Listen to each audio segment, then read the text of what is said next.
We just need to pack up and get out of here. That's the only thing we need to do.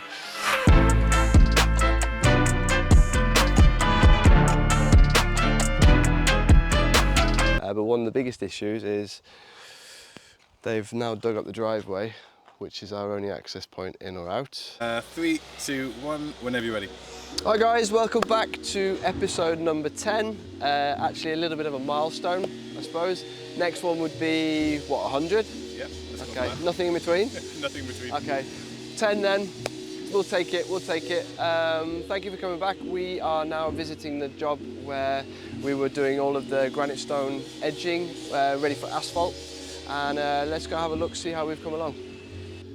Main thing to do today is to get as much done as possible and then clean as much as possible, not just chuck it all in and go, but actually like get it all in. As you can see, we are nearly finished, about 90% of the way there. We have the granite stones on both sides leading up the driveway. We're going to have the granite stones on the one side and the granite stones on the other. As you can see over here, we've managed to actually, I think, capture a really nice swing around the rock. This is bedrock here. So this step will be coming away and we'll clean off the gravel and everything like that. And it'll basically be a bed where there's a little bit of soil, maybe some sedum, which is like stone plants that don't need so much water. That way they can plant that in between, and that'll then become a feature of the driveway.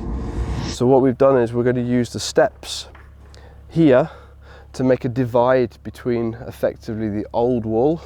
And as you can see, what we did was we used the steps as a way to make a nice natural break. This is very natural, very working with what you have. And this is much more refined, working with a refined product.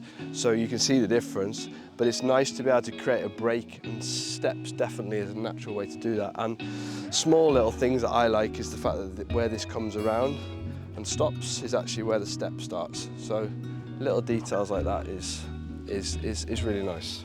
I was in a 3-ton digger and I couldn't get the bucket off because the weld was too big, so once it got it on, you couldn't get it off again. And I'd cranked down on the bar to hold it down like this, and I'm looking, and it was a really difficult day, and I was looking, and a customer came out and started giving me a load of for something. I hadn't done anything wrong, but it was the neighbour, and they were saying that we'd broken the asphalt and we hadn't. And just after they'd finished speaking to me, I had my head there and the metal bar just went smack on the full high granite, smacked me in the side of my head. The head started bleeding and I had to get back in the digger and carry on working. I was just like... So as it is right now, you can see there's almost 30 centimetres difference between the bottom of the step and the height of the garage. But they are connected, so we'll be building up the levels again, laying the stones, laying the tarmac, and then when the walls are finally finished, they won't be any higher than 50.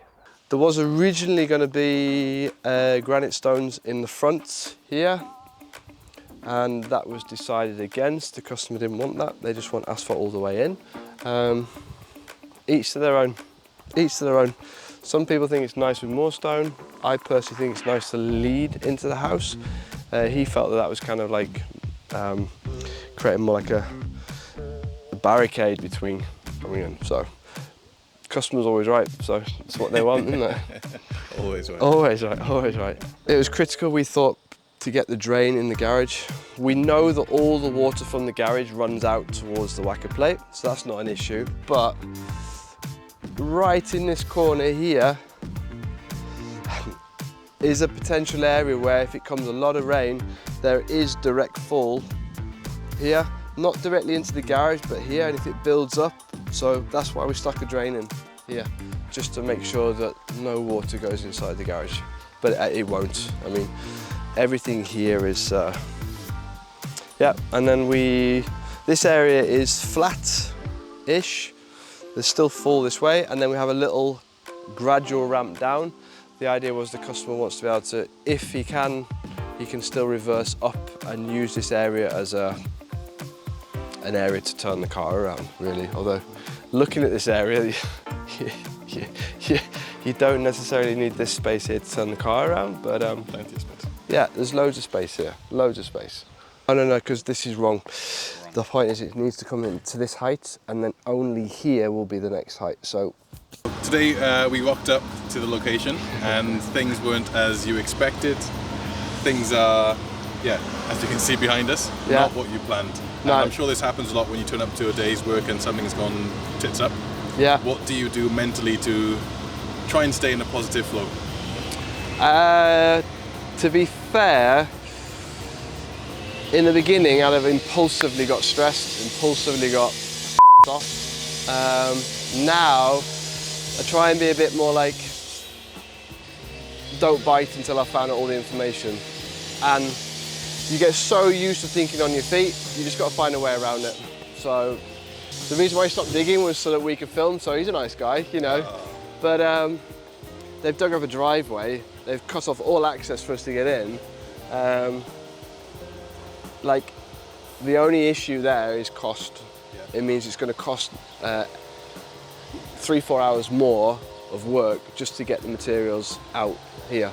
And it affects my OCD is the bit that gets in the way, because I want to finish stuff to the, let's say the goal was 90% done, the only thing left to do is asphalt. I don't want to leave this job at 89%, I want to leave it at 90. So I usually fight for that 90, and that's that bit where sometimes I just have to say, here's what it is, here's what it is. There's always a way.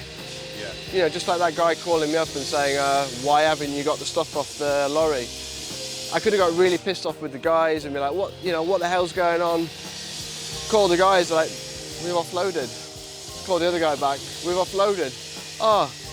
Oh, sorry, yeah, the message was from before my lunch break. It's like, people are so quick to speak before they think. Yeah. That can be true of all of us. I'm guilty of that, but maybe that's the key. I try and think before I speak now a little bit. Yeah. As you said, take a little break. Yeah. What else? That's it. Like, literally, there's hardly anything to do.